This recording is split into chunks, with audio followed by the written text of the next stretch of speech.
মুখ্যমন্ত্ৰী ডক্টৰ হিমন্ত বিশ্ব শৰ্মাৰ বিৰুদ্ধে পুনৰ সৰব তৃণমূল নেত্ৰী সুস্মিতা দেৱ। দীৰ্ঘকালৰ অসম চুক্তি ৰূপায়ণ মন্ত্ৰী হিচাপে হিমন্ত বিশ্ব শৰ্মাই কি সফলতা অৰ্জন কৰিলে বুলি প্ৰশ্ন তৃণমূল কংগ্ৰেছৰ নেত্ৰীগৰাকীৰ। তিনিটা প্ৰজন্ম অসমত বাস কৰি থকা হিন্দু বাঙালীসকলক ভূমিপুত্ৰ ঘোষণা কৰিবলৈ মুখ্যমন্ত্ৰীক প্ৰত্যাহ্বান সুস্মিতা দেৱৰ। এনআৰচিৰ প্ৰসংগ উত্থাপন কৰি মুখ্যমন্ত্ৰী তথা বিজেপি চৰকাৰৰ বিৰুদ্ধে সৰব তৃণমূল কংগ্ৰেছৰ নেত্ৰীগৰাকী। উজনি অসমৰ যিকোনো এটা সমষ্টিৰ পৰা বিপুল সংখ্যক ভোটত জিকি আহিবলৈ মুখ্যমন্ত্ৰীক প্ৰত্যাহ্বান সুস্মিতা দেৱৰ।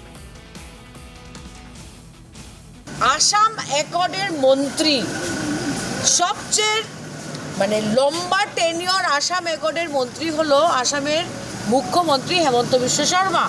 উনি তরুণ গগৈর সময়ও আসাম একর্ড মন্ত্রী ছিলেন, আপনারা সবাই জানেন। এবং উনি যে ইনফিল্ট্রেশনের কথা বলছেন, বাংলাদেশিদের কথা বলছেন, আমি চিফ মিনিস্টার আসামকে একটা কথা জিজ্ঞেস করতে চাই যে 10 বছর আপনাদের ডাবল ইঞ্জিন সরকার ছিল আসাম রাজ্যতে। 16 থেকে ছিল সর্বানন্দ সোনোয়াল এবং 21 থেকে ডক্টর হেমন্ত বিশ্ব শর্মা মুখ্যমন্ত্রী ছিলেন। আপনারা 10 বছর ইনফিল্ট্রেশন নিয়ে কি করলেন?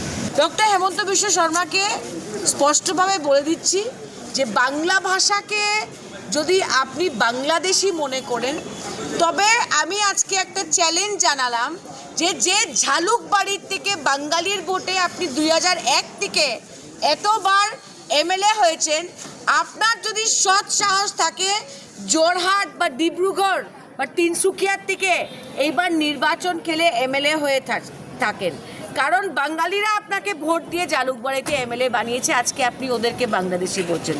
তো বাংলাদেশির যদি ভোট লাগে না, আপার আসামে ক্ষমতা থাকলে আপার আসামের কোনো সিটে দাঁড়িয়ে দেখান, তবে তো বুঝবো যে আপনি অসমিয়াদের নেতা।